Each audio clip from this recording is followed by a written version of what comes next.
छात्रों, हम आपके लिए रेलवे एनटीपीसी से क्लास लेकर आए हैं और ये class assistant driver, group D तथा लोको पायलट के लिए उपयोगी है। देखिए, और ये है सामान्य अध्ययन से 16वीं क्लास है और टॉपिक है मुगल काल। ऐसे छात्र जो पहली बार चैनल पर आए हैं, चैनल को सब्सक्राइब नहीं कर रखा है, वो चैनल को सब्सक्राइब कर लें, छात्र और छात्राएं।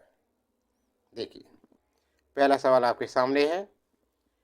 प्रश्न है, लाल बलुआ पत्थर का कौन सा प्रसिद्ध किला मुगल शासकों के शाही शहर को घेरता है, जिसमें जहांगीर महल, खास महल, दीवाने खास और दो खूबसूरत मस्जिदें शामिल हैं। लाल बलुआ पत्थर का कौन सा प्रसिद्ध किला है मुगल शासकों के शाही शहर को घेरता है, जिसमें जहांगीर महल है, खास महल है, दीवाने खास और दो खूबसूरत मस्जिदें शामिल हैं। तो देखिए, आगरा कोर्ट। क्या है? आगरा कोर्ट।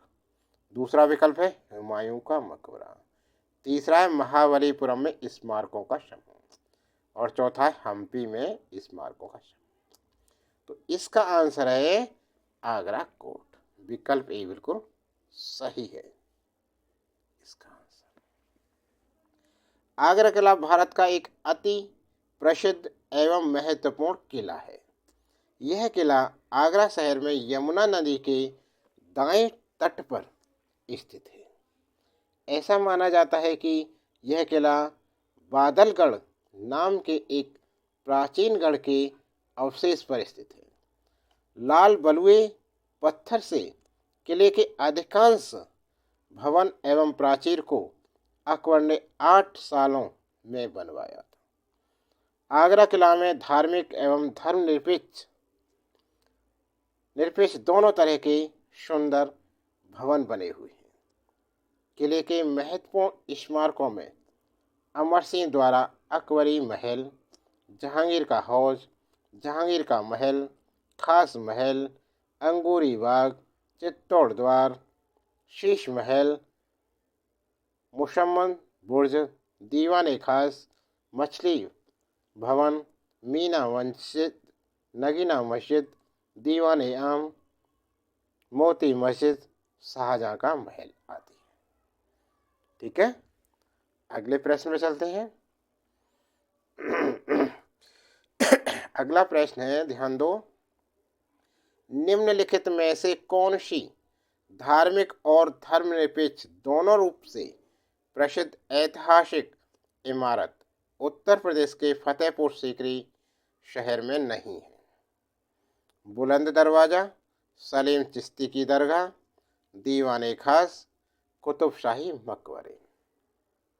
कुतुबशाही मकबरे। देखिए, ध्यान से देखो, कौन सी धार्मिक और धर्मनिरपेक्ष दोनों रूप से प्रसिद्ध ऐतिहासिक इमारत उत्तर प्रदेश के फतेहपुर सीकरी शहर में है? तो फतेहपुर सीकरी में क्या है? कुतुबशाही मकबरे। फतेहपुर सीकरी उत्तर प्रदेश में स्थित है। फतेहपुर सीकरी उत्तर प्रदेश में स्थित है। इसका निर्माण मुगल बादशाह अकबर ने करवाया था। अकबर ने इसे अपनी राजधानी बनाया था। अकबर ने इसे अपनी राजधानी बनाया था। यहाँ स्थित स्थलों में दीवाने आम, दीवाने खास, बुलंद दरवाजा, पंचमहल, जोधाबाई का महल, पंचीसी दरबार और बीरबल का निवास प्रमुख है। कुतुबशाही मकबरे फतेहपुर सीकरी में स्थित न होकर आंध्र प्रदेश के हैदराबाद में स्थित है। कुतुबशाही मकबरे फतेहपुर सीकरी में स्थित न होकर आंध्र प्रदेश के हैदराबाद में स्थित है। ये कह रहा फतेहपुर सीकरी शहर में नहीं है। तो बुलंद दरवाज़ा फतेहपुर सीकरी में है, सलीम चिश्ती की दरगाह है, दीवाने खास सभी फतेहपुर सीकरी में, लेकिन कुतुबशाही मकबरे कहाँ पर है? ये कुतुबशाही मकबरे कहाँ पर हैं? ये है आंध्र प्रदेश में। कहाँ है?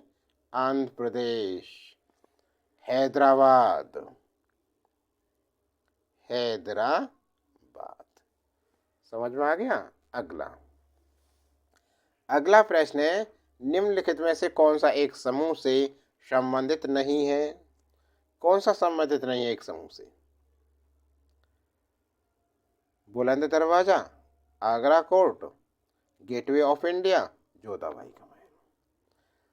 तो गेटवे ऑफ इंडिया महाराष्ट्र के मुंबई शहर में स्थित है। गेटवे ऑफ इंडिया कहाँ पर है? महाराष्ट्र, महाराष्ट्र के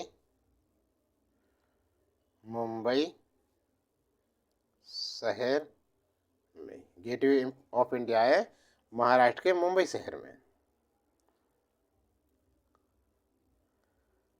यह किंग जॉर्ज प्रथम और महारानी मेरी के मुंबई आगमन के अवसर पर उन्हें सम्मानित करने के लिए बनवाया गया था। ठीक है ना? विशाल स्मारक था ये। गेटवे ऑफ इंडिया का निर्माण अपोलो बंदर पर करवाया गया था। इसे ब्रिटिश वास्तुकार जॉर्ज विहिट ने डिजाइन किया था, जबकि बुलंद दरवाजा जॉर्ज विटेट है। जबकि बुलंद दरवाजा है जो आगरा कोर्ट, जोधाबाई का महल का निर्माण अकबर ने करवाया था। अब देखो, इसमें रह जाता बुलंद दरवाजा, आगरा कोर्ट, जोधाबाई का महल। इसका निर्माण किसने करवाया था? इसका निर्माण करवाया था इन तीनों का, बुलंद दरवाजा, आगरा कोर्ट और जोधाबाई महल का निर्माण करवाया था अकबर ने। ठीक है ना? हमारा प्रश्न यही था, कौन एक समूह में संबंधित नहीं तो कौन सा नहीं है? गेटवे ऑफ इंडिया, क्योंकि ये मुंबई महाराष्ट्र शहर में है। ठीक है ना? ये अलग है इन तीनों से। अगला प्रश्न देखिए। अब ये अगला प्रश्न है, दिल्ली का प्रसिद्ध लाल किला, दिल्ली का प्रसिद्ध लाल किला किसके शासनकाल में बनवाया गया था? नादिर शाह, औरंगजेब, जहांगीर, शाहजहां। नादिर शाह, औरंगजेब, जहांगीर, शाहजहां। दिल्ली का प्रसिद्ध लाल किला किसके शासनकाल में बनाया गया था? तो ये किसके शासनकाल में बना था? शाहजहां के। विकल्प डी इसका सही आंसर। मुगल शासक शाहजहां ने दिल्ली के प्रसिद्ध लाल किले का निर्माण 1648 ईस्वी में करवाया था। चतुर्भुज आकार का किला लाल बलुआ पत्थर से निर्मित होने के कारण लाल किले के नाम से प्रसिद्ध है। इस किले के पश्चिमी द्वार का नाम लाहौरी दरवाजा एवं दक्षिणी द्वार का नाम दिल्ली दरवाजा है। इस किले के पश्चिमी द्वार का क्या नाम है? लाहौरी दरवाजा एवं दक्षिणी द्वार का नाम है दिल्ली दरवाजा। समझ में आ गया? अगला प्रश्न देखिए। अगला प्रश्न है, किस मुगल शासक ने ताजमहल बनवाया है? किस मुगल शासक ने ताजमहल बनवाया है? शाहजहां, हुमायूं, जहांगीर या अकबर? तो भाई ताजमहल किसने बनवाया था? मुगल शासक शाहजहां ने ताजमहल बनवाया था। तो हमारा विकल्प ए बिल्कुल सही आंसर है।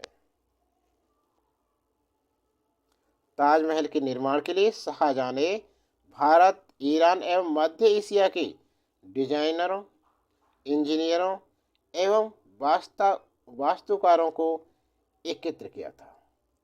कहाँ कहाँ के थे डिजाइनर, इंजीनियर और वास्तुकार? भारत, ईरान एवं मध्य एशिया से। ताजमहल की वास्तुकला में भारतीय, ईरानी एवं मध्य एशियाई वास्तुकला का संतुलित समन्वय दिखाई पड़ता है। अगला प्रश्न, यह ऐतिहासिक जगह चुने, यह नहीं वह होना चाहिए, वह ऐतिहासिक जगह चुने जो ग्वालियर मध्य प्रदेश में नहीं है।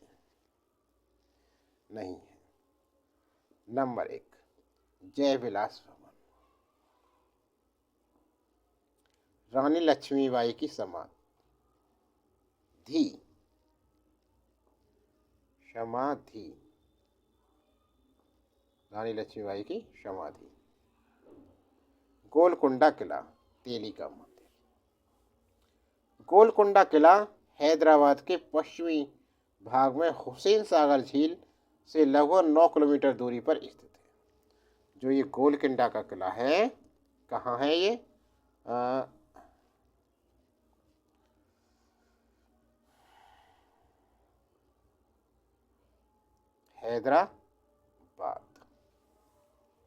हैदराबाद के पश्चिम भाग में हुसैन सागर झील से लगभग 9 किलोमीटर की दूरी पर स्थित है। इस किले को कुतुब शाही वंश के शासकों ने बनवाया था। किसने बनवाया था? कुतुब शाही के वंशजों ने बनवाया था। इसी प्रकार गोलकुंडा किला ग्वालियर मध्य प्रदेश में स्थित नहीं है। इस आंसर का क्वेश्चन का आंसर क्या हो गया? गोलकुंडा किला, जो कि ये पूछ रहा था ग्वालियर मध्य प्रदेश में नहीं है, तो कौन सा नहीं है? गोलकुंडा किला नहीं है। ये हैदराबाद के पश्चिमी भाग में हुसैन सागर झील के से लगभग 9 किलोमीटर की दूरी पर स्थित है। जबकि जय विलास महल, रानी लक्ष्मीबाई की समाधि और तेली का मंदिर ग्वालियर मध्य प्रदेश में स्थित है। ये तीनों क्या हैं? मध्य प्रदेश। ये भी मध्य प्रदेश और ये तीनों मध्य प्रदेश में। ठीक है ना? समझ में आ गया? अगला प्रश्न देखिए।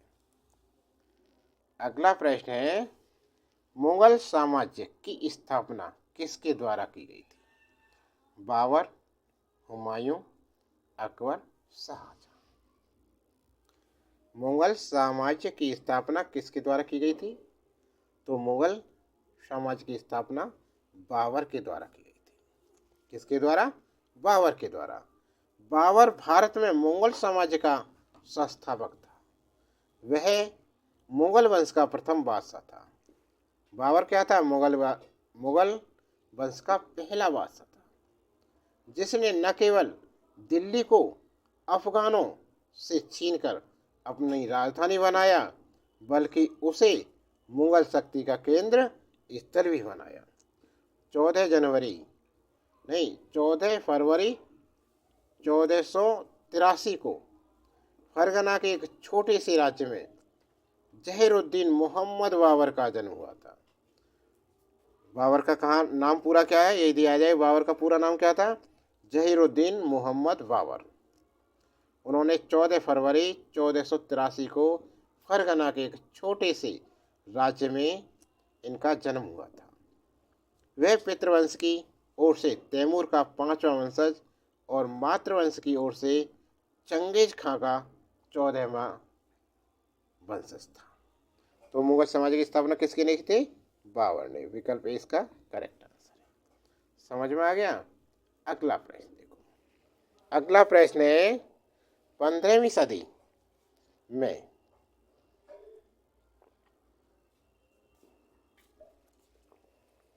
बाबर ने ...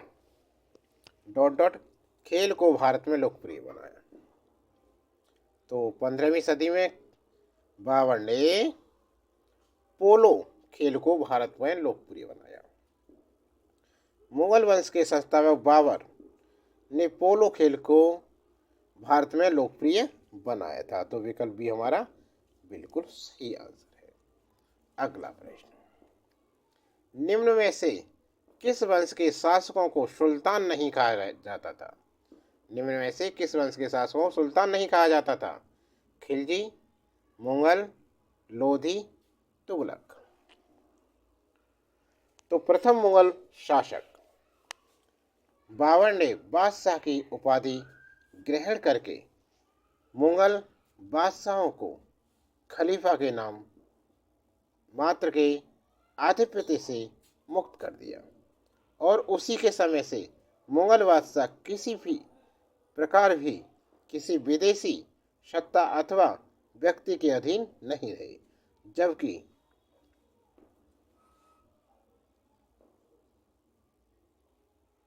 सुल्तान नहीं कहा गया है। प्रथम मुगल शासक बाबर ने बादशाह की उपाधि ग्रहण करके मुगल बादशाहों को खलीफा के नाम मात्र से आधिपत्य से मुक्त कर दिया था। ठीक है ना। उसी के समय से मुगल बादशाह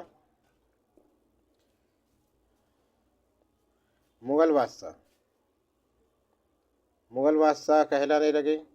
किसी प्रकार किसी विदेशी सत्ता अथवा व्यक्ति के अधीन नहीं रहे, जबकि विकल्प के अन्य तीन शासक सल्तनत कालीन युग के जिनकी उपाधि सुल्तान थी। खिलजी सुल्तान था, लोधी सुल्तान था, तुगलक सुल्तान था, लेकिन मुगल सुल्तान नहीं था, ये बादशाह था।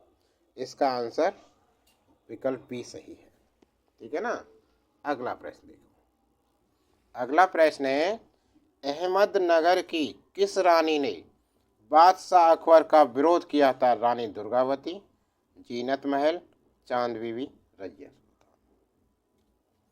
तो अहमदनगर की कौन सी रानी ने अकबर का विरोध किया था? चांद बीबी ने। किसने किया था? चांद बीबी ने। अहमदनगर की चांद बीबी रानी थी, उसने बादशाह अकबर का विरोध किया था। अकबर ने 1593 ईस्वी में शहजादा मुराद और अब्दुल रहीम खान खाना को अहमदनगर पर आक्रमण करने के लिए भेजा। अकबर ने 1593 ईस्वी में शहजादा मुराद और अब्दुल रहीम खान खाना को अहमदनगर पर आक्रमण करने के लिए भेजा। 1594 ईस्वी में अहमदनगर के शासक बुरहान उल मुल्क की मृत्यु हो जाने से राज्य में आंतरिक संघर्ष आरंभ हो गया था और राज्य के एक दल ने मुराद को अपनी सहायता के लिए आमंत्रित भी किया, परंतु मुगलों के वहां पहुंचने से पहले वजीर ने विद्रोह को दबा दिया, स्वयं बीजापुर की सीमा पर जा पहुंचा और किले की सुरक्षा का दायित्व चांद बीबी को सौंप दिया। चांद बीबी ने इब्राहिम के अल्पायु पुत्र बहादुर शाह को सुल्तान घोषित किया एवं उसकी संरक्षिका बन गई।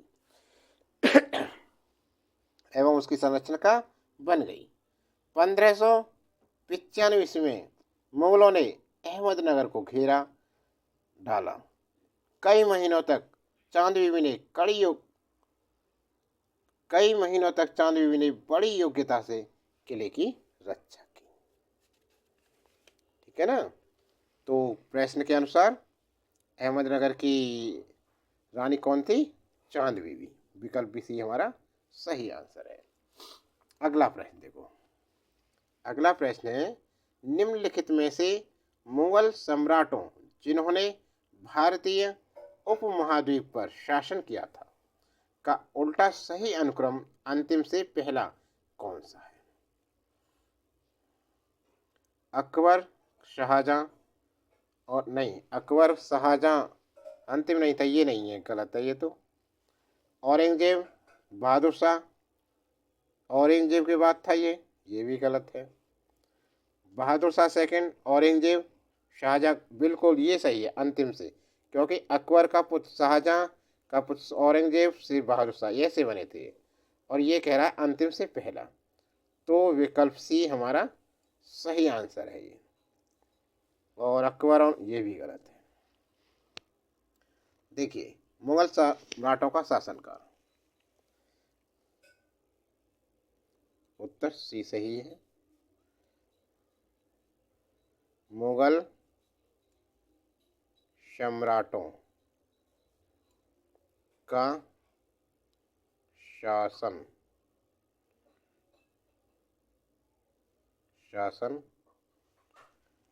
काल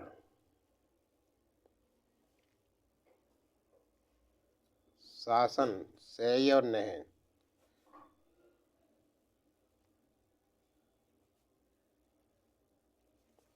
क्या है देखो। अकबर का है 1556 से 1605 ईस्वी। अकबर के बाद होता है शाहजहां।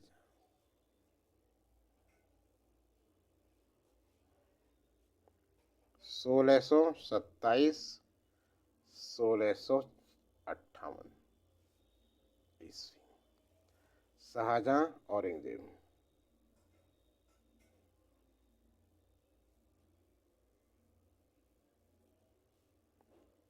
औरंगजेब 1658 से 1707 ईस्वी।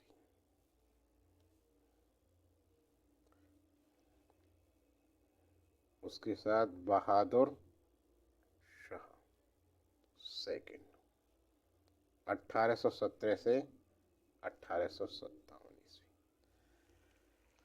इस प्रकार अंतिम से मुगल बादशाहों का क्रम है बहादुर शाह सेकंड, औरंगजेब, शाहजहां, अकबर। ठीक है ना, ऐसे अंतिम से ऊपर। तो विकल्प सी हमारा बिल्कुल सही बैठ रहा है ऐसे। ठीक है, अगला प्रश्न देखते हैं। अगला प्रश्न क्या है? निम्नलिखित संगीतकारों में से वह कौन है जो 1253 से 1325 ईस्वी तक जीवित थे और जिन्हें पारंपरिक तबला और सितार के आविष्कार के रूप में जाना जाता था? तानसेन, अमीर खुसरो, स्वामी बैजू बावरा। तो इसका सही आंसर होगा अमीर खुसरो। विकल्प भी हमारा बिल्कुल सही है। अमीर खुसरो का पूरा नाम, अमीर खुसरो का पूरा नाम पता है क्या था? अमीर खुसरो का पूरा नाम था अबुल हसन, अबुल हसन यामीन